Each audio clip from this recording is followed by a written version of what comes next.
warahmatullahi wabarakatuh. Saya Anis Fatin Hasanah dari kelas 3C Manajemen. Di sini saya akan menjelaskan kembali materi ilmu filsafat yang sebelumnya sudah dipresentasikan. Untuk yang pertama, saya akan menjelaskan materi tentang Renaissance dan Aufklärung. Perjalanan Renaissance itu sendiri dapat dilihat dari abad pertengahan akhir. Suatu gejala di mana manusia yang terbelenggu telah berusaha melepaskan diri dari ikatan spiritual gereja telah terlihat pada akhir abad pertengahan. Usaha ini dipercepat prosesnya oleh berbagai perkembangan dalam kehidupan masyarakat Barat.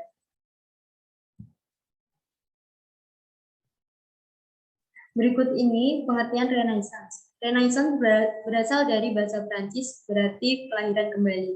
Istilah ini biasanya digunakan oleh sejarawan untuk menunjukkan berbagai periode kebangkitan intelektual. Secara historis, Renaissance adalah suatu gerakan yang meliputi suatu zaman ketika orang merasa telah dilahirkan kembali dalam keadaban. Zaman ini merupakan era kebangkitan kembali pemikiran yang bebas. Renaissance adalah suatu zaman yang sangat menaruh perhatian dalam bidang seni lukis, patung, arsitektur, musik, sastra, filsafat, ilmu pengetahuan, dan teknologi. Perkembangan ilmu pengetahuan pada zaman Renaissance mempunyai 3 sumber, yaitu adanya hubungan dengan kerajaan Islam di Semenanjung Iberia dengan negara-negara Prancis. Perang salib pada tahun 1100 sampai 1300 yang terulang sebanyak 6 kali. Yang ketiga, jatuhnya Istanbul ke tangan bangsa Turki pada tahun 1453. Ciri utama Renaissance yaitu humanisme, individualisme, lepas dari agama atau tidak mau diatur oleh agama. Berikutnya yaitu empirisme. Tokoh-tokoh Renaissance. Tokoh seniman yaitu Leonardo da Vinci, lahir di daerah Tuscany, Florence, Italia pada tahun 1452. Ia disebut-sebut sebagai seorang seniman yang besar yang telah mempelajari berbagai ilmu pengetahuan, menguasai bahasa Yunani dan Latin, mempelajari tradisi-tradisi yang terdapat dalam zaman klasik tersebut. Yang kedua yaitu Michelangelo Buonarroti, orang jenius kedua pada zaman puncak Renaissance. Lahirnya di daerah Tuscany, Florence, Italia tahun 1475. Dikenal sebagai seorang tokoh pahat patung.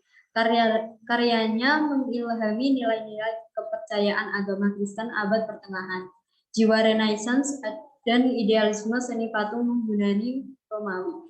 Karya terbesar Michelangelo terdapat dalam lukisan The Best Judgment di sisi altar Chapel Sistine antara tahun 1508 dan 1512. Tokoh politik Machiavelli. Ia dilahirkan di kota Florence pada umur 58 tahun, adalah diplomat dan politikus Italia yang juga seorang filsuf. Karya politiknya yang terpenting adalah Prince dan Discharge of First 10 Books of Titus Livius. Machiavelli merupakan sosok yang jenius, sangat mendapatkan kebebasan dan kemerdekaan Italia. Karya-karya Machiavelli mengakibatkan banyak pihak yang menempatkannya sebagai salah satu pemikir brilian pada masa Renaissance. Bagi Machiavelli, politik hanya berkaitan dengan memperoleh dan mempertahankan kekuasaan. Hal seperti agama dan moralitas yang pada masa sebelumnya ini dikaitkan dengan politik sesungguhnya tidak memiliki hubungan mendasar dengan politik, kecuali agama dan moral tersebut membantu untuk mendapat dan mempertahankan politik.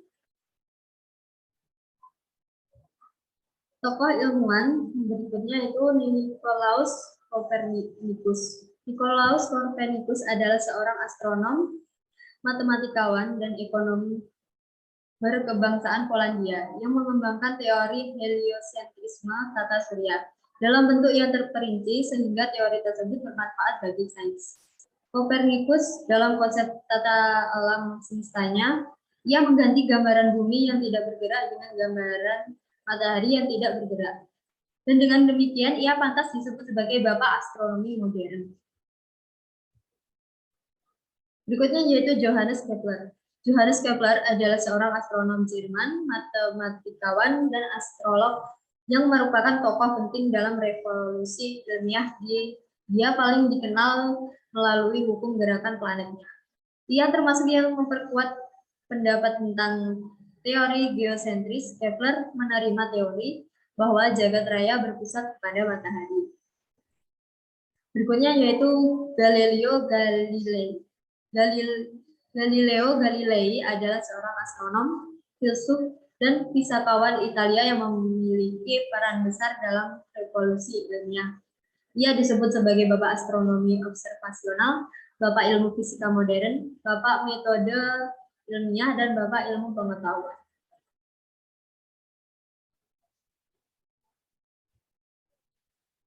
Berikutnya yaitu Sir Francis Bacon, seorang filsuf, negarawan, dan penulis Inggris. Ia dikenal sebagai pencetus pemikiran empirisme yang mendasari sains hingga saat ini. Tulisan dan pemikirannya mempengaruhi metodologi sains yang menitik beratkan pada eksperimen yang dikenal juga sebagai metode Bacon. Desiderius Erasmus Rotodamus dikenal sebagai Erasmus atau Erasmus dari Rotterdam. Adalah seorang teolog, pengajar, kritikus sosial, imam Katolik, dan humanis Renaissance kebangsaan Belanda. Erasmus adalah seorang akademis klasika dan menulis dengan gaya Latin murni. Aufklärung, yaitu Aufklärung merupakan istilah dari bahasa Jerman yang berarti pencerahan atau fajar. Jadi zaman Aufklärung adalah zaman pencerahan atau zaman fajar itu. Aufklärung merupakan kelanjutan dari Renaissance. Kalau Renaissance dipandang sebagai peremajaan pikiran, maka Aufklärung menjadi masa pendewasaannya. Dalam zaman ini juga banyak muncul tokoh-tokoh filsuf seperti di Inggris, J. Locke, G. Berkeley, dan J. Hume. Di Prancis, J. Rousseau. Umumnya tokoh-tokoh ini mendasarkan pengetahuannya pada pengalaman nyata, sehingga mengarah kepada realisme yang naif yang mengakui kebenaran objektif atas dasar pengalaman yang tanpa penelitian lebih lanjut. Tetapi kenyataan ini berubah ketika filsuf Jerman Immanuel Kant muncul yang mencoba menciptakan suatu sintesis dari rasionalisme dan empirisme, sehingga ia dianggap sebagai filsuf terpenting zaman modern. Aliran-aliran pada filsafat barat, yaitu rasionalisme, empirisme, kantianisme, idealisme, positivisme, pragmatisme, fenomenologi, dan eksistensialisme. Rasionalisme merupakan pendekatan filosofis yang menekankan akal budi atau rasio sebagai sumber utama pengetahuan, mendahului atau dan bebas dari pengamatan indrawi. Empirisme adalah sumber seluruh pengetahuan harus dicari dalam pengalaman. Tokoh empirisme pada umumnya memberikan tekanan lebih besar pada pengalaman dibandingkan dengan filsuf-filsuf lain. Pengalaman indrawi, menurut mereka, adalah salah satunya sumber pengetahuan, bukan akal atau rasio. Kantianisme Kant mencoba merumuskan kebenaran ilmu pengetahuan melalui paham yang bertentangan, yakni rasionalisme dan empirisme. Ia berpendapat bahwa pengetahuan adalah kerjasama dua unsur, yakni pengalaman dan kearifan akal budi. Berikutnya yaitu idealisme, suatu aliran yang mengajarkan bahwa hakikat dunia fisik hanya dapat dipahami dalam kaitannya dengan jiwa dan roh. Istilah idealisme dari kata idea yaitu sesuatu yang hadir dalam jiwa. Idealis secara umum berhubungan dengan rasionalisme. Positivisme, pada dasarnya positivisme bukanlah suatu aliran yang berdiri sendiri. Ia hanya menyempurnakan empirisme dan rasionalisme yang bekerja sama. Artinya, ia menyempurnakan metode ilmiah dengan memasukkan perlunya eksperimen dan ukuran-ukurannya. Jadi pada dasarnya positivisme itu sama dengan empirisme dan rasionalisme. Hanya bedanya empirisme menerima pengalaman batiniah, sedangkan positivisme membatasi pada pengalaman objektif saja. Pragmatisme merupakan aliran yang inti filsafatnya adalah pragmatik dan menentukan nilai pengetahuan berdasarkan kegunaan praktisnya. Berikutnya yaitu fenomenologi. Ahli fenomenologi yang pertama dan penting adalah Edmund Husserl. Husserl dikenal dengan doktrin ajarannya tentang fenomenologi murni. Dalam menjelaskannya, ia menggunakan metode reduksi fenomenologis. Ada prioritas ilmu fenomenologi di atas ilmu fisika dan psikologi apapun. Fenomenologi merupakan bentuk mendasar dari ontologi. Eksistensialisme. Eksistensialisme adalah aliran pemikiran yang menekankan bahwa sesuatu itu ada, berbeda dengan esensi yang menekankan keapaan sesuatu. Lebih jauh, eksistensi adalah kesempurnaan. Dengan kesempurnaan, sesuatu menjadi suatu eksisten. Eksistensialisme merupakan sebuah gerakan filosofis yang menentang esensialisme. Akan menjelaskan tentang empirisme, kritisisme, dan rasionalisme. Yang pertama yaitu empirisme. Empirisme merupakan sebuah aliran filsafat yang berpandangan bahwa pengetahuan itu harus dicari dalam atau berhubungan dengan pengalaman. Pengetahuan dalam pandangan empirisme tidak bersifat a priori atau tidak bergantung pada pengalaman indrawi atau apa yang tersirat dalam makna ide-ide yang sudah diterima. Seperti terdapat pada pandangan rasionalisme, melainkan a posteriori atau pengetahuan yang dapat dicapai hanya dari pengalaman. Empirisme berasal dari kata Yunani yaitu empireia atau empeiros yang secara harafiah mengandung arti meraba-raba pengalaman. Pada pandangan empirisme mendasarkan diri pada asas berpikir yang disebut induksi, karena ia menyimpulkan pengetahuan yang bersifat umum dari data-data pengalaman konkret. Empirisme menganut correspondence theory of truth. Asumsinya adalah bahwa dunia luar itu ada lepas dari pikiran kita pertama. Sementara tugas pikiran hanyalah menyesuaikan diri dengan objek-objek di luar. John Locke adalah salah satu di antara pemikir dari jurusan empirisme. Locke dalam ajarannya mengatakan bahwa pikiran manusia harus diandaikan seperti tabula rasa atau kertas kosong. Baru dalam proses pengenalannya terdapat dunia luar. Pengalaman memberi pesan-pesan atau applications dalam pikiran. Dengan pemikiran kebenaran dan kenyataan di persepsi subjek berdasarkan pengalaman. Francis Bacon. Menurut Francis Bacon, bahwa pengetahuan yang sebenarnya adalah pengetahuan yang diterima orang melalui persentuhan indrawi dengan dunia fakta. Menurut Thomas Hobbes, berpendapat bahwa pengalaman indrawi sebagai permulaan segala pengenalan, hanya sesuatu yang dapat disentuh dengan indera yang merupakan kebenaran. Pengetahuan intelektual atau rasio tidak lain hanyalah merupakan penggabungan data-data indrawi belakang. Berikutnya yaitu David Hume. Solomon menyebutnya Hume sebagai ultimate skeptik. Skeptik tingkat tertinggi, ia dibicarakan di sini sebagai seorang skeptis atau dan terutama sebagai seorang empiris. Herbert Spencer, filsafat Herbert Spencer berpusat pada teori evolusi. 9 tahun sebelum terbitnya karya Darwin yang terkenal, The Origin of Species, pada tahun 1859 Masehi. Menurut Spencer, kita hanya dapat mengenali fenomena-fenomena atau gejala-gejala.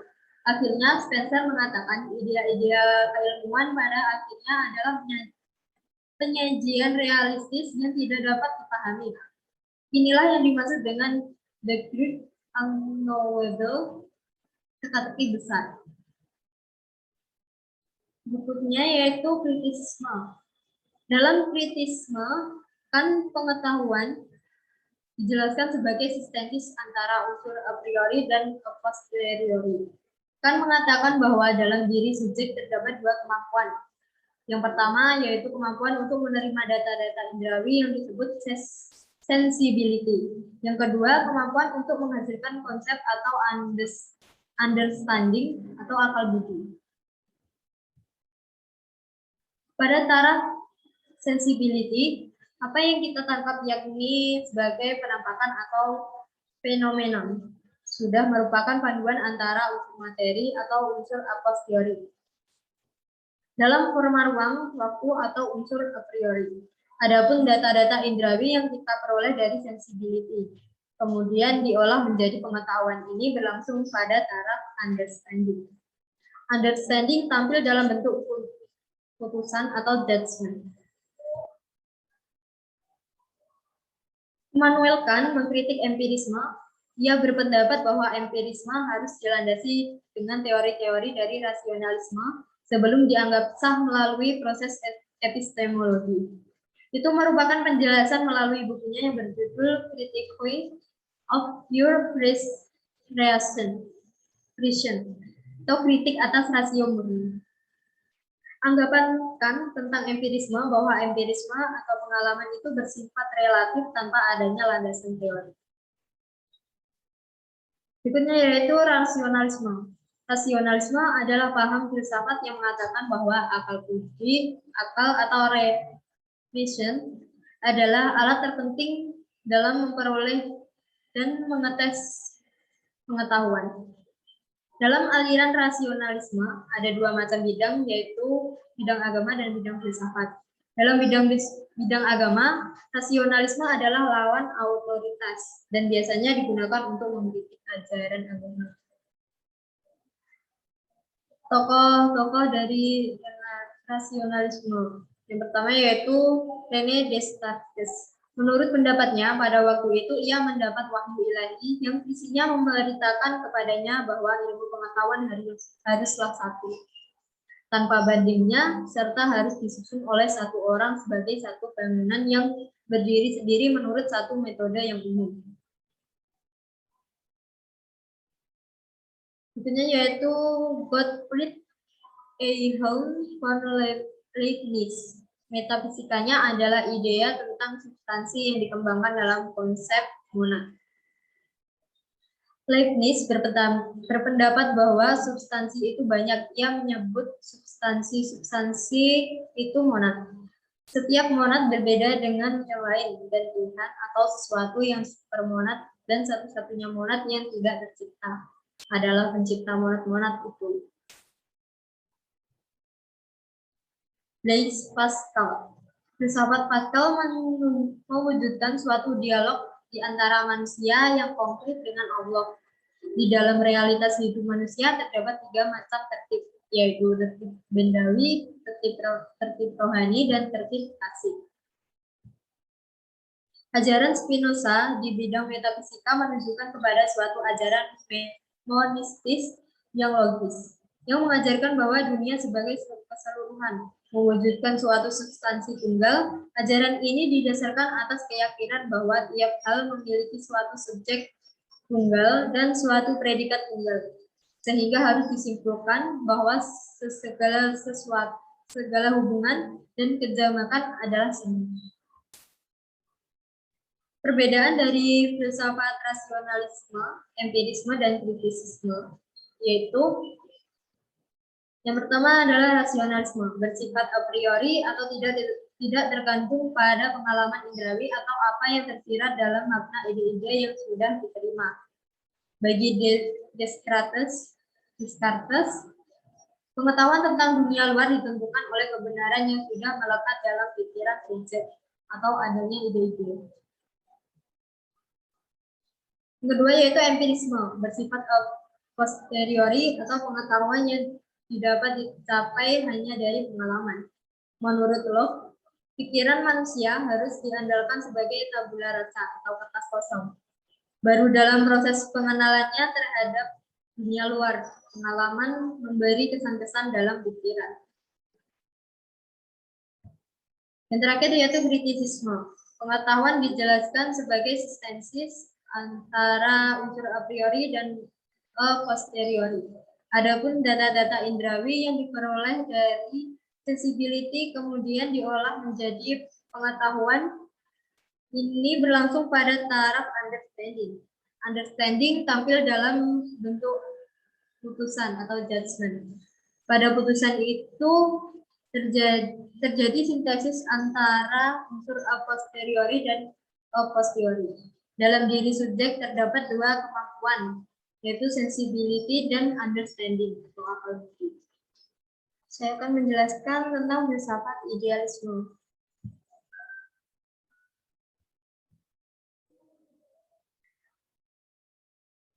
Yang terdiri dari pengertian, jenis aliran idealisme, tokoh-tokoh aliran idealisme, dan filsafat idealisme dalam pendidikan. Filsafat idealisme yaitu aliran filsafat yang memandang bahwa min atau akal dan nilai spiritual adalah hal yang fundamental yang ada di dunia ini. Ia adalah suatu keseluruhan dari dunia itu sendiri. Idealisme memandang ide itu primer kedudukannya, sehingga materi sekunder. Ide itu timbul atau ada lebih dahulu, baru kemudian materi. Segala sesuatu yang ada ini timbul sebagai hasil yang diciptakan oleh ide atau pikiran. Ada juga yang mengatakan bahwa idealisme adalah pemahaman yang berpendapat bahwa pengetahuan itu tidak lain daripada kejadian dalam jiwa manusia, sedangkan kenyataannya diketahui manusia itu terletak di luarnya. Idealisme merupakan kebalikan dari materialisme yang berpendapat bahwa materilah yang lebih utama dan lebih dahulu ada dibandingkan dengan itu. Aliran idealisme merupakan aliran yang sangat penting dalam perkembangan sejarah pikiran manusia. Mula-mula dari filsafat barat kita temui dalam bentuk ajaran yang murni dari Plato, yang menyatakan bahwa alam cipta itu adalah yang merupakan kenyataan sebenarnya. Adapun alam nyata yang menempati ruangan ini hanyalah berupa bayangan saja dari alam idea itu. Aristoteles memberikan sifat kerohanian dengan ajarannya yang menggambarkan alam ide sebagai sesuatu tenaga atau intelijensia yang berada dalam benda-benda dan menjalankan pengaruhnya dari benda itu. Prinsipnya, aliran idealisme mendasari semua yang ada, yang nyata di alam ini hanya idea. Dunia idea merupakan lapangan rohani dan bentuknya tidak sama dengan alam nyata seperti yang tampak dan tergambar. Sedangkan ruangannya tidak mempunyai batas dan tumpuan yang paling akhir dari idea adalah arse, yang merupakan tempat kembali kesempurnaan yang disebut dunia idea dengan Tuhan. Arse sifatnya kekal dan sedikit pun tidak mengalami perubahan.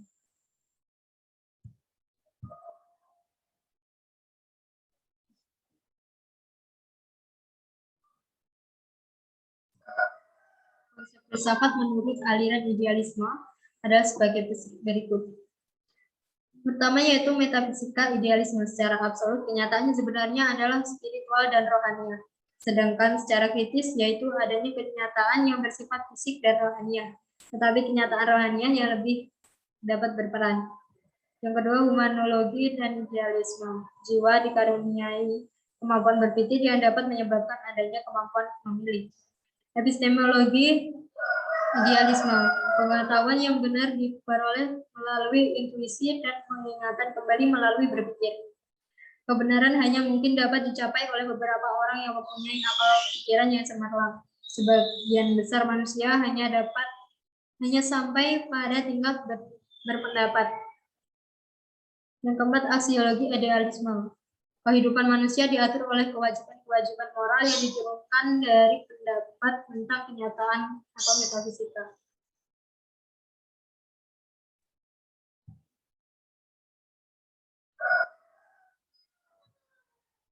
Jenis aliran filsafat idealisme. Idealisme subjektif. Idealisme subjektif adalah filsafat yang berpandangan idealis dan bertitik tolak pada ide manusia atau ide sendiri. Alam dan masyarakat ini tercipta dari ide manusia. Segala sesuatu yang timbul dan terjadi di alam atau di masyarakat adalah hasil atau karena ciptaan ide manusia atau idenya sendiri.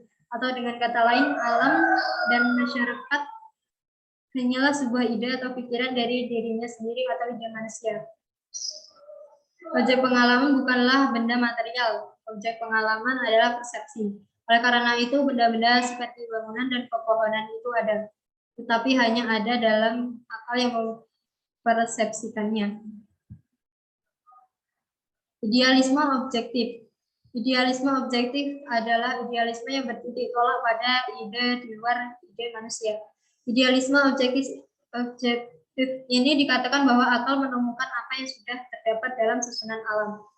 Menurut idealisme objektif, sebagai sesuatu baik dalam alam atau masyarakat adalah hasil dari ciptaan ide universal. Pandangan filsafat seperti ini pada dasarnya mengakui sesuatu yang bukan materi, yang ada secara abadi di luar manusia. Sesuatu yang bukan materi itu ada sebelum dunia alam semesta ini ada, termasuk manusia dan segala pikiran dan perasaannya. J.G. tokoh-tokoh aliran idealisme. Yang pertama yaitu J.G. adalah filsuf Jerman. Ia belajar teologi di Jena pada tahun 1780 sampai 1788. Filsafat menurut Fichte haruslah dideduksi dari satu prinsip. Ia sudah mencukupi untuk memenuhi tuntutan pemikiran, moral, bahkan seluruh kebutuhan manusia. Prinsip yang dimaksud ada di dalam etika, bukan teori, melainkan prakteklah yang menjadi pusat yang di sekitarnya kehidupan diatur. Unsur esensial dalam pengalaman adalah tindakan, bukan fakta.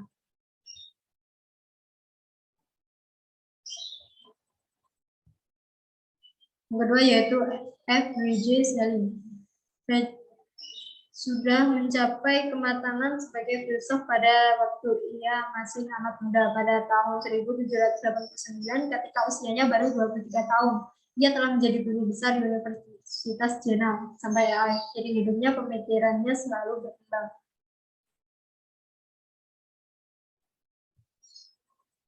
Yang ketiga yaitu G.W.F. Hegel lahir di Stuttgart, Jerman pada tanggal 17 Agustus 1770.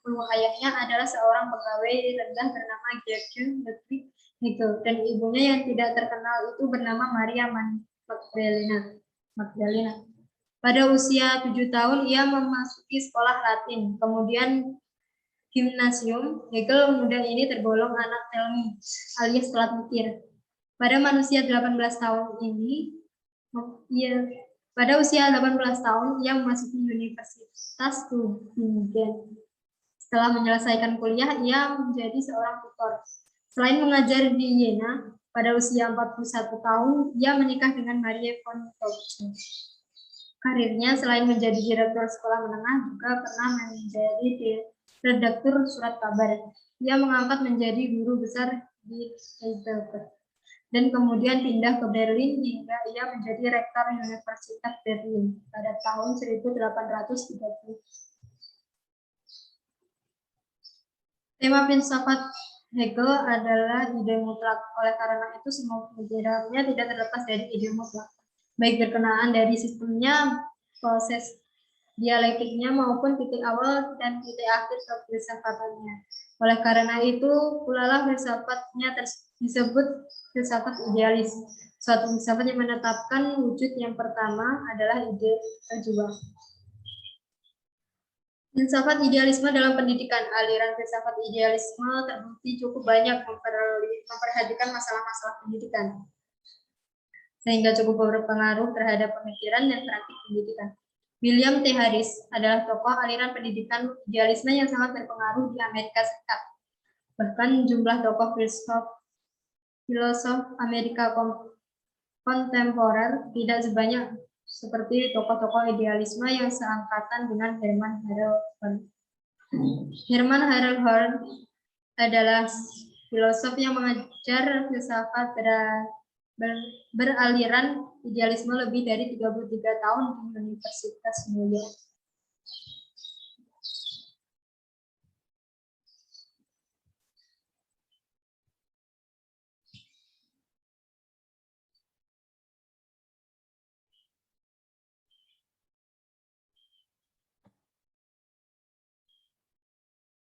Idealisme sangat konkret tentang keberadaannya sekolah. Pendidikan harus terus eksis sebagai lembaga untuk proses permasyarakatan manusia sebagai kebutuhan spiritual dan tidak sekadar kebutuhan alam semesta. Gerakan filsafat idealisme pada abad ke-19 secara khusus mengajarkan tentang kebudayaan manusia dan lembaga kemanusiaan sebagai ekspresi realitas spiritual. Bagi aliran idealisme, anak didik merupakan seorang pribadi tersendiri sebagai makhluk spiritual. Mereka yang menganut paham idealisme senantiasa memperlihatkan bahwa apa yang mereka lakukan merupakan ekspresi dari keyakinannya sebagai pusat utama pengalaman pribadinya sebagai makhluk spiritual. Tentu saja model pemikiran filsafat idealisme ini dapat dengan mudah ditransfer ke dalam sistem pengajaran dalam kelas. Guru yang menganut paham idealisme biasanya berkeyakinan bahwa spiritual merupakan suatu kenyataan. Mereka tidak melihat murid sebagai apa adanya, tanpa adanya spiritual. Saya akan menjelaskan tentang filsafat materialisme. Pertama yaitu pengertian filsafat materialisme. Kata materialisme terdiri dari kata materi dan isma. Materi dapat dipahami sebagai bahan, benda, segala sesuatu yang tampak. Materialisme adalah pandangan hidup yang mencari dasar segala sesuatu yang termasuk kehidupan manusia di dalam alam kebendaan semata-mata, dengan mengesampingkan segala sesuatu yang mengatasi alam indera. Sementara itu, orang-orang yang hidupnya berorientasi kepada materi disebut sebagai materialis. Orang-orang ini adalah para pengusung paham atau ajaran materialisme atau juga orang yang mementingkan kebendaan semata, harta, dan uang. Materialisme adalah paham filsafat yang meyakini bahwa esensi kenyataan termasuk esensi manusia bersifat material atau fisik. Hal yang dapat dikatakan benar-benar ada adalah materi. Ciri utamanya adalah menempati ruang dan waktu, memiliki keluasan res ekstensa, dan bersifat objektif, sehingga bisa diukur, dikuantifikasi, atau dihitung, dan diobservasi. Alam spiritual atau jiwa tidak menempati ruang dan tidak bisa disebut sebagai esensi kenyataan, sehingga ditolak keberadaannya sebagai teori materialisme termasuk paham ontologi monistik. Materialisme adalah paham yang hanya bersandar pada materi yang tidak meyakini apa yang ada di balik alam gaib. Tidak meyakini alam gaib berarti tidak meyakini adanya kekuatan yang menguasai alam semesta ini dan hal itu secara otomatis menafikan adanya Tuhan sebagai pencipta alam semesta karena menurut paham ini alam beserta isinya berasal dari suatu sumber yaitu materi. Pemikiran ini sama halnya dengan ateisme dalam bentuk dan substansinya yang tidak mengakui adanya Tuhan secara mutlak. Perkembangan filsafat materialisme. Benih-benih materialisme sudah muncul sejak zaman Yunani kuno. Sebelum muncul pertanyaan-pertanyaan filsafat idealistik atau yang menonjol sejak Plato. Filsafat Yunani berangkat dari filsafat materialisme yang mengambil bentuk pada upaya untuk menyelidik tentang alam sebagai materi. Bahkan mayoritas filsuf percaya bahwa tidak mungkin ada sesuatu yang muncul dari ketiadaan. Materi alam dipelajari secara habis-habisan, sehingga menghasilkan tesis filsafat tentang apa sebenarnya substansi menyusun alam kehidupan ini. Pada abad pertama Masehi, paham materialisme tidak mendapat tanggapan yang serius. Bahkan pada abad pertengahan, orang menganggap asing terhadap paham ini. Baru pada zaman pencerahan atau Al-Farabi, materialisme mendapat tanggapan dari penganut yang penting di Eropa Barat. Materialisme berpendirian bahwa pada hakikatnya sesuatu itu adalah bahan belaka. Pandangan ini berjaya pada abad ke-19. Materialisme jelas tidak akan bisa hilang dan mati karena hidup ini sangat nyata, di mana manusia terus saja mengembangkan diri dari ranah material. Zaman kegelapannya didominasi dengan agama yang menggelapkan kesadaran, jelas tak dapat membentuk perkembangan material, yaitu teknologi yang merupakan alat bantu manusia untuk mengatasi kesulitan material dan membantu manusia memahami alam. Materialisme adalah empirisme, adalah perangsang munculnya iptek, karena berpikir pada kegiatan melakukan eksperimen-eksperimen ilmiah yang memacu perkembangan ilmu teknologi. Filsafat materialisme beranggapan bahwa hubungan adalah hubungan material yang sangat berpengaruh. Karenanya memahami hubungan harus menggunakan landasan berpikir dan materialis. Hukum-hukum materi materialis. Hukum 1, materi ini ada dan nyata dan konkret. Materi harus ada, nyata, dan konkret. Hal ini bisa kita lihat dan rasa dengan indera kita. Semua realitas yang hidup di alam atau kejadian-kejadiannya dapat diterangkan dengan indera karena indera dapat melihatnya, merasakannya, dan mendengarkannya. Hukum 2, materi itu terdiri dari materi yang lebih kecil dan saling berhubungan atau dialektis. Semua yang ada di alam ini tersusun oleh partikel-partikel kecil yang tersusun rapi menjadi satu kesatuan yang saling berhubungan. Hukum 3, materi selalu mengalami kontradiksi. Materi mengalami kontradiksi atau saling bertentangan karena di dalam materi terdapat sesuatu perubahan dari kuantitatif berubah menjadi kualitatif. Hukum 4, materi selalu berubah dan terus berubah. Kesepakatan terhadap rumus kehidupan bahwa tidak ada yang lebih alami daripada perubahan itu sendiri. Dan perubahan dimulai dengan kontradiksi atau akibat pengaruh antara materi-materi yang menyusunnya atau intervensi dari luar. Bentuk-bentuk aliran materialisme. Materialisme modern mengatakan bahwa alam itu merupakan kesatuan material yang tidak terbatas dan ada sebelum jiwa. Alam di dalamnya segala materi dan energi akan tetap ada dan alam adalah sesuatu yang dapat diketahui oleh manusia. Dunia material adalah pertama, sedangkan pemikiran tentang dunia ini adalah nomor 2. Konsep ide itu ada setelah materi ada terlebih dahulu. Materialisme alam. Materialisme mekanik. Materialisme mekanik adalah teori yang mengatakan semua bentuk dapat diterangkan menurut hukum yang mengatur materi dan gerak yang menjadikan sains sebagai pokok utama dalam aliran ini. Karena segala sesuatu di dunia dapat dipastikan dengan sains. Semua gerak dan aktivitas fisik dapat dihitung dengan matematika dan dirumuskan dengan fisika. Materialisme alam.